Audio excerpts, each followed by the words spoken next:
Netanyahu said that Israel is headed for a total victory, that victory was a matter of months, and that the terms that Hamas is offering would be suicidal. He called those terms delusional and said that if Israel were to accept the deal, it could lead to another massacre.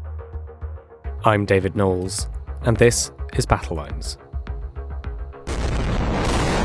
Regardless of who stands with Israel, Israel will fight until this battle is won. Bravery takes you through the most unimaginable hardships to finally reward you with victory. 两岸同胞要携手同心，共享民族复兴的伟大荣光。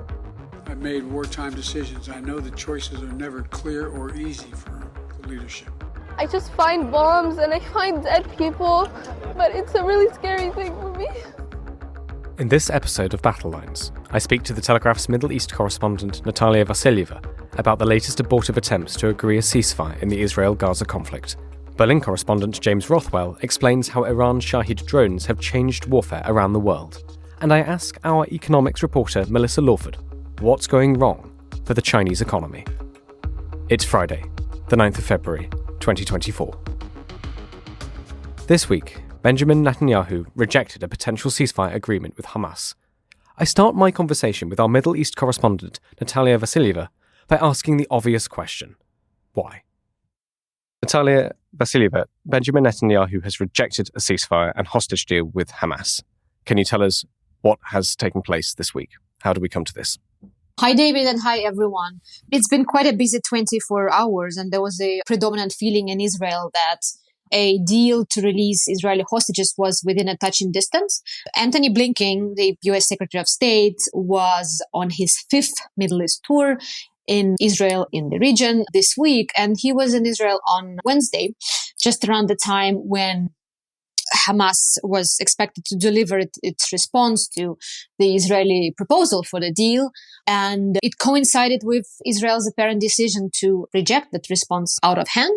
It was quite interesting that Netanyahu was having talks with Blinken, and Netanyahu was not planning any press availabilities on that day, but out of a sudden he called a press conference for the local press, and he made it clear that what Hamas is suggesting, which is a permanent truce and withdrawal of IDF troops, was a complete non-starter for Israel.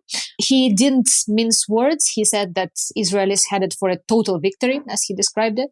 And he said that victory was a matter of months, and that the terms that Hamas is offering would be suicidal. He called those terms delusional and said that if Israel were to accept the deal, it could lead to another massacre. And again, Netanyahu has been under pressure from hostages' families for quite some time. And shortly after his announcement, the families of some of the hostages and former hostages who were released in November called a press conference, and they looked absolutely shattered by what they saw, what they heard from Netanyahu. And they made it clear that they were absolutely disappointed by Netanyahu's decision to reject the deal. There was one former hostage who actually made it clear that to her, the war in Gaza already made no sense if the hostages were not being released. She quoted Netanyahu saying that if he continues with his attempt to dismantle Hamas, as he put it, there won't be any hostages left to save. So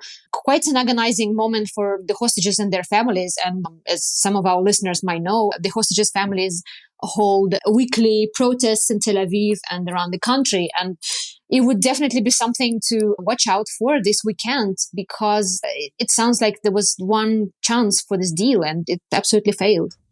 So Netanyahu's rejection, do you think that's based on a calculation that the IDF are winning? As you said, the quote was total victory. What's the state of the fighting at the moment? I would say that those comments took everyone by surprise. We're not seeing anything like that on the battlefield. Again, it depends on how you define winning. I guess from the start of the war in Gaza, Israel made it very clear that one of those goals was to capture or kill Hamas leadership. And now, almost 4 months of the conflict and 3 months of the ground maneuver, not a single Hamas leader has been captured. We keep hearing about terrorist infrastructure being being destroyed, but now and again there are still rocket attacks on southern Israel. And it's very hard to define this total victory. Actually, just before coming onto this podcast, I was talking to a former IDF official. I'm not going to give his name because he wouldn't like us to, but I asked him about this total victory and what it could mean. His explanation sort of varied a little bit from what Netanyahu was saying, which is no one in the IDF has any idea that they're going to kill every single Hamas terrorist, that they're going to eliminate the force as such. What they are striving to do, as he put it, they are trying to dismantle the organization. They're trying to make sure that it's not an organized force. So whatever insurgency we might have, it's not for the lack of trying. And it's definitely, there's no such thing as total victory in a complicated situation like we have right now. Nataliya, how is this continuing fighting reflected in what you see in your neighborhood and around Jerusalem? I remember previously you've spoken about maybe seeing sometimes reservists with rifles, that sort of thing. Do you still see that all the time? What's the atmosphere in the city? Yeah, I still see it all the time. And I mean, everyone is still in a war mode. Bars and restaurants are open. But also I don't think that people are, no one is partying, no one's celebrating, because it's not just about the hostages. Obviously, it's an impossible situation for their families, but a lot of people are still fighting in the front. There are still about 200,000 Israelis who have been evacuated from their homes in the south or in the north. And there's no prospect of an immediate return for them. Nataliya, can you tell us about your trip to the north then? Why did you go and what did you see? Yeah, so I went exactly to the same area where I've been a couple of times. So it was very important for me to basically go to the same place and compare what it was like in, I think first time I was there at the end of October and then at the end of November. So we drove all the way to the Lebanese border to the town of Kiryat Shmona, which is the largest town in the north to have been evacuated. The evacuation orders there affected about 23,000 people. And we also drove around immediately close to the border to a couple of local kibbutzim. And we also drove to this amazing upscale hotel about 2 kilometers from the Lebanese border, which is absolutely empty. They haven't had visitors for months. And there's only one manager who stops by once and again. This time he was there to invite the gardeners to trim the bushes and trees to make sure it's not in a state of disrepair when it does reopen. But yeah, Kiryat Shmona is a ghost town, and further you go up north, the emptier the roads get. There's definitely more, I wouldn't say there's more military presence compared to 2 months ago, but the military installations sort of appear to be more entrenched. For example, one road we were driving at, I was sort of quite shocked when I was driving on the road and when I saw those massive concrete barriers, like 2 or 3 story high, like blocking the entire road. And I wasn't quite sure if there's a road up ahead. And it turned out that you had to zigzag from one lane to another, obviously done to prevent a possible infiltration, whatever.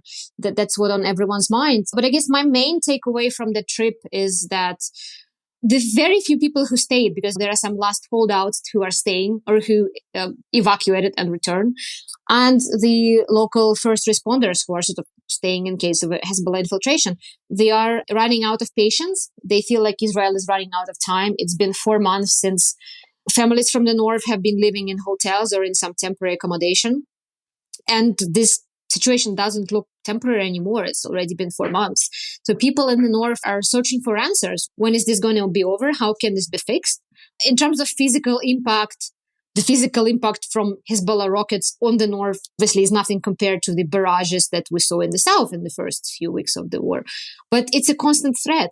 Just this morning before going on this podcast, I heard reports about a direct hit in Kiryat Shmona, like the same place we were 2 days ago, which means it's not safe to return. And locals and people who are defending those kibbutzim, they're asking, how long should we wait? Should we wait for another diplomatic solution? Or should we think of a more radical solution to the problem? Because I think my sense was that people are running out of patience for any sort of diplomatic solution with Hezbollah, because they all cite the UN resolution from 2006, which was supposed to have secured the border, which was supposed to have secured the disarmament of any military groups in the area. But those attacks keep happening. When you said they might be searching for a more radical solution, did they give you any sense of what that might be? Oh, yeah. I mean, from this a retired old man who came back to his town to a young startup entrepreneur who is guarding his kibbutz, they all say, we need to attack, we need to go, we need to cross the border, we need to set up the same buffer zone that the IDF is setting up in the south. I mean, it sounds very radical, but that reflects the frustration and of passions that people are feeling there, because time is running out and they feel that nothing is changing. Could I ask you a little bit more about the diplomatic scene? As you said, it was Secretary of State Blinken's fifth visit to the region to try and broker some sort of ceasefire. I'm just looking at some of the remarks he's given today. He said that the Gazan death toll is too high. He says Israelis were dehumanized in the most horrific way on October the 7th. The hostages have been dehumanized every day since, but that cannot be a license to dehumanize others. That's on our live blog on Thursday morning. Do you get a sense that relations between Israel and the US, its biggest, most important ally, are getting a lot more strained now? What's the sense that you get from the Israeli media, from everyday life, and from when they're meeting, when they're trying to come to some sort of agreement? Yeah, I think I came across this comment somewhere yesterday on social media. It was something to do with next time Blinken visits, Netanyahu will make a doormat with Blinken's face on it and he's going to step on it. It reflects how disconnected the public rhetoric from the White House is to what Israel is doing on the ground. You look at Blinken meeting with Netanyahu, making it clear that an offensive in the south of Gaza, in Rafah, is something that Israel should avoid. Then literally an hour later, Netanyahu faces the press and he says, we need to go all the way. I'm ordering troops to prepare for an operation in Rafah, the only pocket of, I don't want to say pocket of calm, but the pocket that hasn't been affected by carpet bombing of Gaza.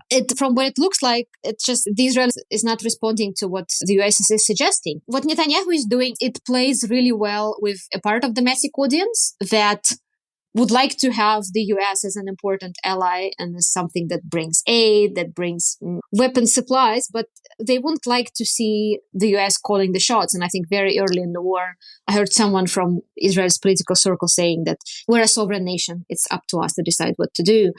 And in a very telling episode the other day, there were reports in Israeli media about Netanyahu telling Americans behind closed doors that Israel is not, quote, a banana republic. And that was his reaction to Blinken's request to meet with Herzi Halevi, the head of the general staff. It was his reply to say that we're a sovereign nation. If you want to meet with the head of the military, you need to have me in the room or some other political leadership.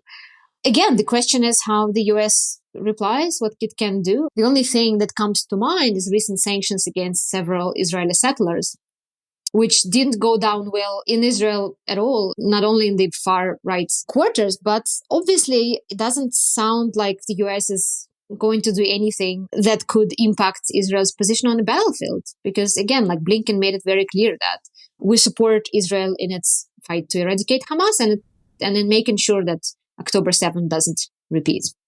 Nataliya, is there anything we haven't spoken about that you think's important for our listeners this week?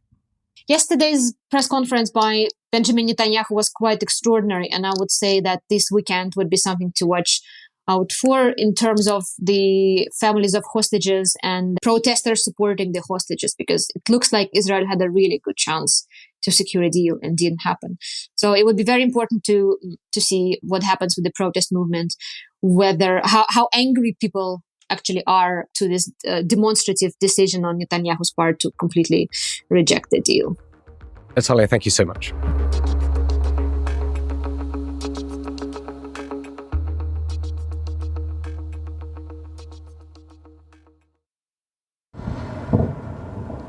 The sound of Iranian Shahed drones are a grim and regular occurrence for Ukrainian civilians, as Russia uses them to pound civilian infrastructure in its war against the country.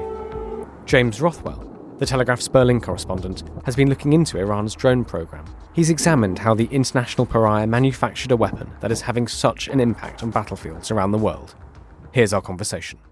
James, thank you so much for your time. Can you take us back to September 2013, when a select group of journalists got the world's first glimpse of the Shahed drone? Yes, so it was September 2013, and just to set the stage a little bit, this was before the outbreak of the Yemen civil war. It was nearly 10 years ago. The overall picture of drone technology looked very different. The United States was considered the sort of master of the drone. And back then, the Iranians were producing these sort of knockoffs of American drones. They'd intercept one, capture it, reverse engineer it, see how it worked, and then try to put their own version of it together. And they basically weren't very good. And so when this, what we now know to be a rather fateful press conference or ceremony happened, when Ali Jafari, the then commander-in-chief of the Iranian Revolutionary Guard, stood up and said, here's the new one. I'm paraphrasing here, but it's amazing. There was a little bit of skepticism from the rest of the world. There was a sense that, well, they've made some of these drones before. They're basically cheap knockoffs of the American version. We don't need to worry about them too much. And we managed to dig up a picture from that ceremony which shows the drone, and it looks like this rather unwieldy, bulky sort of mini aeroplane type thing. It's not like the more streamlined models that we've been seeing blowing up all over the place in the Middle East and Europe. But it was a very important moment for Iran's drone program, we now know, because this was the sort of prototype that would get upgraded and evolved over the years and turn into this very cheap but also very dangerous drone, which is now being mass produced and sent to Russia for use against the Ukrainian soldiers. And we know that Iranian proxy groups, militia groups that are sort of indirectly connected to Iran, that attack nations, countries, forces with whom they share a sort of animosity towards Israel and America being the obvious ones. We see them being used much more heavily and much more dangerously. The attacks on the commercial ships in the Red Sea, or indeed the attacks on US forces in places like Jordan, and those are being launched from Iraq and Syria, where there are lots of pro-Iran proxy militia groups too. So it was a big moment at the time, but nobody realized it. They thought it's just another drone that the Iranians have put together. But no, it was in fact the beginning of what was going to be a really quite alarming phase of Iran's drone program. Well, let's set up the basics then. Looking around in 2024, so presumably, as you've said, to the Middle East and to Ukraine, what is our Shahed drone? How does it work? The Shahed is basically a kamikaze drone. It's not like the drones that you see on TV that people use where they're controlling with it with a remote control and you can watch it fly around and see where it's going. You set some GPS coordinates, you tell it to detonate at a certain location, you send it off, and it will, however it does it, will kind of find its way there and detonate upon impact. And we know, and as you were saying before the recording, you've witnessed this yourself in Ukraine. There's this horrible situation, really, where you might be going around your daily business in a city like Kyiv. You'll hear this terrifying lawnmower-like whir, overcomes the drone, and then there'll be a distant explosion as it detonates on something that the Russians have decided might be militarily useful to destroy. Or there's also been a lot of civilian casualties from these drones too, and that adds to the sort of terror of them. So they're not strategic weapons. They're not going to change the outcome of the overall war, but their two primary functions are for these low-scale attacks on a single target that the Russians or the Houthis think is worth blowing up. But there's also an element of terror to them. They terrify the population. It's very scary to live in a city where these sort of robotic entities can just appear out of nowhere, swarm around and start blowing stuff up. And that's, I think, psychologically what makes them very difficult to deal with if you are in a country that is under drone warfare. So why did the Iranians decide to manufacture it? You mentioned that they're copying the Americans, but what's their broader strategic goal behind this program? So the drone program that Iran has is, first of all, it's kind of the brainchild of the Revolutionary Guard, which we alluded to earlier. This is a elite sort of, you could say, sort of special forces type organization in Iran. It's a parallel power structure to the regular Iranian army. It's loyal to the supreme leader. And the IRG plays a big role in offering expertise, arms, funding, and advice to Iranian proxies all over the region. And over the years, they've done it, for example, with training. Qasem Soleimani, who was a revered general in the IRGC that was assassinated by Trump in 2020, he was known to be traveling around the region and offering, as I said, expertise, training, advice. And the drones became a really useful part of this program in the context of arming Iran's proxy groups. And the main reason behind that is they're very, very cheap, and they're not that difficult to make either. It wouldn't be a gross exaggeration to characterize this drone as a sort of a mobile phone and some propellers strapped to, or wings rather, strapped to a bomb. It's very, very crude technology. It's very easy to mass produce them. That makes them attractive to the proxy groups for two reasons. One, as I said, cheap to put them together, relatively easy to get them over to the proxy in part form or assembled or however it might be done. But the other really interesting thing about these drones is that if you want to shoot one down, and this is how an expert at the European Council on Foreign Relations explained it to me recently, you've got to use ammunition that's much more valuable than the drone itself to get rid of it. So it kind of degrades the military capabilities of the armies that are being attacked by these drones. And that's why the consensus tends to be that they're more of an annoyance than a sort of super weapon that's going to change the tide of the war. They degrade the very expensive ammunition that you need to rely on to shoot them down. They terrorize the civilian population. And most importantly of all, they're very, very cheap. Can you tell us what happened to Tower 22 in Jordan then? Yes, so Tower 22 is an American military base in Jordan, and there was a recent attack which shocked Washington, shocked everybody really, because after weeks and weeks of these militia groups launching attacks on US bases without really having much of an impact, they fired what US officials say was a Shahed drone.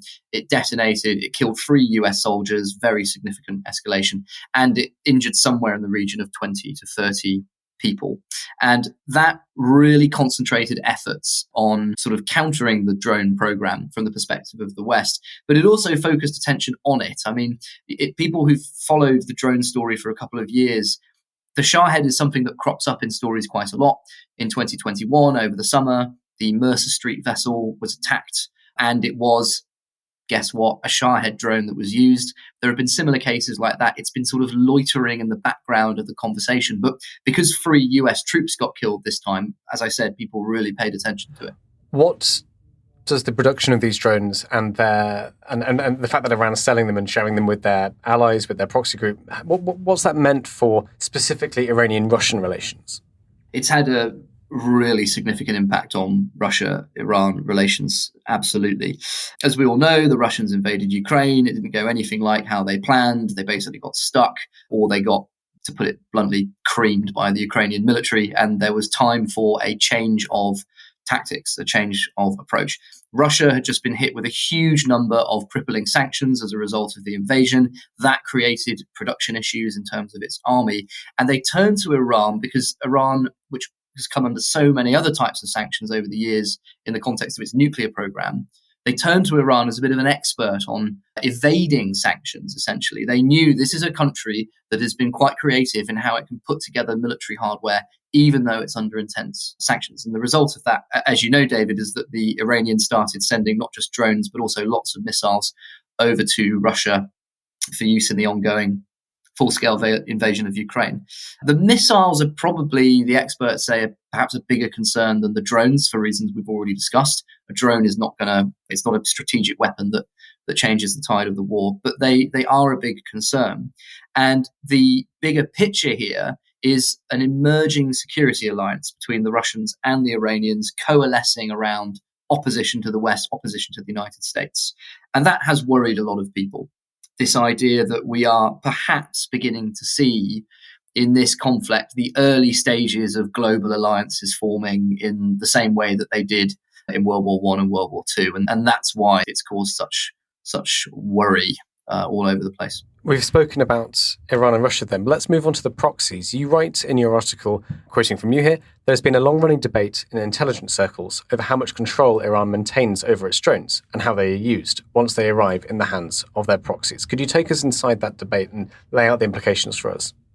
Yeah, it's a really interesting debate, and it got even more interesting after the current stage of the Israel-Hamas conflict, because there's always been a bit of uncertainty around what a proxy is in the Iranian context. And when I used to do my old job in Jerusalem and I'd speak to Israeli military officials, I'd always be curious to say to them, when you talk about Iranian proxies, do you mean a group that is sort of remote controlled by Tehran, that is told exactly where to go, exactly what to attack, what munitions to use, that sort of thing? Or are you talking about a slightly looser affiliation between Iran and the proxy group? They've got common goals, they don't like Israel, they don't like America, and therefore they collaborate or cooperate in certain areas. And for a long time, this was actually a bit of a sort of heated discussion. Some people, the more hawkish people on the spectrum of the Iran debate, would say, no, they're basically remote controlled. They're really Iranian forces in everything but name. The reason that Iran uses them as a proxy is to create one layer of remove, so that if they do end up directly attacking Israel or the United States, it doesn't spark a full-scale war with Iran, even though in that line of argument, they're ultimately the people sort of ordering the attack. And then on the further end of the spectrum, other people would say, well, if you look at the example of Hamas, they've always emphasized that they're an independent, as they style themselves, a resistance movement. It's a relationship of convenience between them and Tehran. This is really about a transactional relationship where they get access to funding and weapons. What happened that changed this debate in the early stages of the Israel-Hamas war is that Hamas actually went out on the record and was just openly saying, that they wanted to thank the Iranians for arming them and for funding them. And that was a really interesting moment, because before then, Hamas had been quite coy, really, about how deep that relationship was. If you, as I did, go into Gaza and you'd interview Hamas officials, you wouldn't really get a straight answer from them about what the nature of that relationship was. But as a result of that conflict, we now know really something that perhaps the more hawkish commentators always said, which is that it's actually quite a deep relationship. It may not be as deep as the Iranians literally commanding all of it from Tehran, like as if the whole thing is a sort of giant chessboard. But the relationship is undoubtedly closer than many people previously assumed. James, you've laid out the Iranian strategy here and its relationship with its proxies. What do we know of the West's or other actors' response to this? What are people doing in the face of mass-produced, extremely cheap, quite annoying, but when they get through, devastatingly effective drones? Yeah, it's a really good question. The one thing that the West has been relying on for a while is trying to cut off the supply chains and funding flows that allow Iran, for example, to produce this sort of weapon. And that's via sanctions. It clearly hasn't really worked, and there's been a lot of criticism of the sanctions-led approach to Iran. As I said, the more hawkish people in that debate say, they're now actually saying it's time to bomb Iran, which for most people probably is going much too far. There's a bit of disappointment about whether sanctions really worked. It clearly hasn't deterred Iran from expanding the drone program significantly. And then the other issue, and this is why the drones are sort of a rather clever tactic, really. They are a problem. They are a cause for concern. They are an annoyance. They are harassment, and they can be deadly. But there are so many other areas of, for example, the Ukrainian conflict, where the need for attention and work and funding and different types of weapons is much more urgent. Drones, for example, probably aren't going to make a decisive impact on, say, the Eastern Front. As you know, that's much more a question of who can produce the most artillery shells and who can capture land. So if the top priorities are things like, sort of nuclear warfare, and then the absolute lowest priorities is who's got the right boots, the drones, it's probably fair to say, kind of sit on the lower half of that spectrum. That's really fascinating. I mean, looking at all of this and maybe zooming out slightly, would you say that Iran's drone program has been a bit of a strategic win for them? They've sort of escalated conflict around the Middle East. It's been a boon to the economy. They got closer to Russia and have survived Western sanctions. I mean, absolutely. From the Iranian perspective, if you sort of try to put yourself in the mindset of a Revolutionary Guard commander or someone senior in the Iranian regime, this has really paid off for them. They have been able to build a de facto army dotted all over the Middle East, which is capable of attacking American interests, that's capable of attacking Israel too, without any significant blowback for the Iranian leadership. The proxy network allows them to strike and then throw their hands up and say, hey, it wasn't us, it was this militia group, we didn't have anything to do with it. And of course, that's what we saw, by the way, with the Tower 22 attack, the Iranians distancing themselves from it.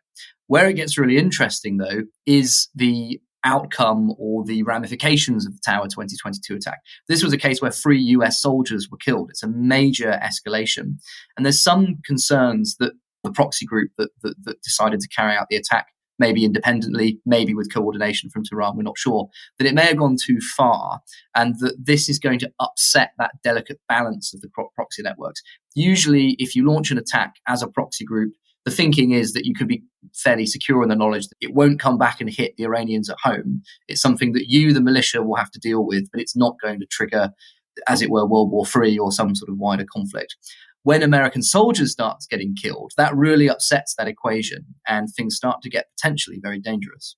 James, is there anything else we haven't said or anything I haven't asked you that you think is important for our listeners to hear and understand? I think one of the other things that's worth mentioning about Iran is that the way that these drones work and the way that they've become apparently much more sophisticated than before and much better at, for example, evading US air defenses in the context of the Tower 22 attack, I think it shows that the West may have really underestimated the creativity of Iran and the steps that it's willing to go to in order to cause as much trouble as possible for US troops stationed in the Middle East, and also that it's willing to indirectly wage war against Israel as well in very creative ways. And I say this as a former Jerusalem correspondent, so this is something that I used to hear a lot when I spoke to the Israeli officials. I think there was always a bit of disappointment from the Israelis when they would try to, as it were, bang the drum about Iran when they went to visit Washington and London. I think there was a bit of frustration and disappointment that those big, powerful Western countries didn't really seem to be, from the Israeli perspective, waking up to the danger. And I suspect a lot of those people are feeling vindicated now about the alarm that they expressed some years ago. James Rothwell, thank you so much for your time. Thank you. Prices in China are falling at their fastest rate in 15 years as Beijing struggles to arrest the slump engulfing the world's second largest economy. Analysts fear that the Communist authorities' efforts to stabilise markets and boost the economy are failing. So how did China get into this position? What exactly is going wrong? And why are its efforts to arrest the slump failing? And what does this mean for the world? I spoke to our economics reporter, Melissa Lawford. Red warning lights are flashing over the Chinese economy. What's happening? Okay, let me talk you through the warning signs because there are a lot of them. The latest one we've seen today is the inflation data and shows that in quite a stark contrast to what we are used to in the UK or have got used to, China is actually in deflation. Prices are falling. They shrank by 0.8% in December. I think that was the fourth month in a row they've declined. Part of that is things like massive volatility in the pork market, and there are some base effects in there. But even those things don't counteract the fact that basically, to quote Pantheon Macroeconomics, demand is insipid. So that's one thing. On top of that, an even bigger thing is the property downturn. It's now in its third year. And while the headline falls in prices don't sound that big, I mean, we're talking about a few percent decline. Prices, it's the sales figures where this is really showing up. So transactions of new homes in December were down by nearly 26%. The December before that, they fell by more than 30%. The December before that, they fell by a fifth. And you can really see the cumulative impact there. So the property sector is in a very, very bad way. Then China also has a big demographic problem. We have it here, they have it worse. So the population shrank last year by 2 million people. And this means basically old people are, the weighting of old people versus working people is going in the direction that you do not want it. So in 2000, there were 10 workers for every retiree. Now there are 5, and that number is going to halve again in the coming decades. On top of these 3 things I've just mentioned, we had the stock market hitting 5-year lows a week or two ago, falling exports. Last year, Chinese exports declined year on year for the first time since 2016 by about 4% year on year. We also got record high youth unemployment, which actually we don't have any recent data on because the Chinese government stopped publishing it last summer, which tells you quite a lot, I think. We've also got really low consumer confidence and we've got falling investment. So there is a sort of nasty cocktail of warning signs there. How serious, putting all these things together, how serious is this for China? Basically, I mean, you look at the headline GDP figures. And the IMF says last year they think GDP in China grew by 5.4%. And this year they think GDP is going to grow by 4.6%. Now, you or I could sit there and think, well, the IMF is forecasting 0.6% growth in the UK this year. So it sounds like China's doing quite well. But the figures are basically incomparable, because we have to take a step back and look at what China is trying to do. And what Xi Jinping is trying to do is turn China into a high-income country. And to achieve that, you need really high levels of growth. And when you put the levels of growth that we're seeing in China at the moment into context, pre-financial crisis, 10% was kind of the average. So it was a real step down. And that step down is very dangerous for China because you really need very high levels of growth for people's standard of living to be improving. That's sort of one reason why all of this matters for China. The really big problem here is whether or not there's going to be a debt crisis. And to look at that question, we need to go back a little bit to the causes of all of the warning signs that we are seeing at the moment. All of that growth, all of that really, really fast growth that we used to see, it was driven by really high levels of borrowing, really high levels of investment, and a heavy dependence on the property sector. Property, I think, accounts for about a fifth of Chinese GDP. And we're talking about the world's second largest economy here. That's big. It's not just people investing in property, it's local governments investing in property. It's building entire new cities that aren't necessarily going to be populated. This big housing bubble. A house price to income ratio in Shanghai is 4 times higher than in New York. It's unsustainable. And then what happened at the end of 2021 was we saw the collapse of Evergrande, the property giant. Evergrande has debt of about $300 billion. It's huge. And when it defaulted on payment, it triggered a load of other connected defaults. The Chinese government stepped in. We saw some support measures that, they managed to kind of curtail this, what could have spiraled into something really terrifying. But that toll is ongoing. And we saw Country Garden, which is another property giant, which has debts of about $200 billion, also defaulted on a payment at the end of last year. The IMF estimates there's off-balance sheet government debt in China is between $7 trillion and $11 trillion. This debt is things like corporate bonds issued by local governments so that they can build bridges and they can build roads and all of this stuff. But where's the return coming from? There's this kind of time bomb sitting under everything because these financing vehicles are also tied to the banking sector. UBS thinks about 13% of Chinese banks' assets have exposure to these local government financing vehicles. So basically, if the property downturn gets much worse, we could see some kind of financial crisis. That's the risk. It's China. The government doesn't let things like that happen. Maybe I'm going to eat my words, but every analyst I speak to says, they would be amazed if the government just let that happen. And we have seen them step in with quite a lot of support measures. But that's the risk. That's why we need to be worried. What might this mean? What does it mean for the rest of the world then? Considering China is, as you said, the second largest economy on the planet.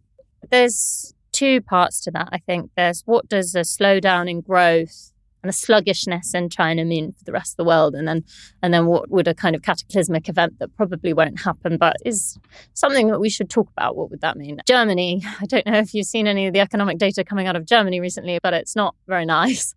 It's not very good. And one of the big problems that is hitting Germany is fall in demand for exports to China. It's quite exposed to that, in addition to having been very heavily exposed to the energy crisis in Europe. I feel like we can sit here and have a degree of, Schadenfreude, or, there's a kind of anti-Western dialogue. Maybe we could sit there and think, it's a good thing if China's not doing so well. But the reality is it's a bad thing for us. If China's economy is not doing well, that hits our exports, that hits the world's exports. All of these things are so interconnected. And another thing that has been a problem for China is the cost of living crisis in the West. That's massively dampened demand for China's exports. We all know how interconnected our supply chains are. We're all exposed to these problems. And just finally then, what do you think these problems mean for China in the months and years to come? And any more thoughts you have maybe on how Xi Jinping is dealing with this crisis? Well, I mean, one thing, we have seen Xi Jinping take a lot of measures. They've made it easier for property developers to get lending. They've eased mortgage rules. They have stepped in. They've injected a load of liquidity.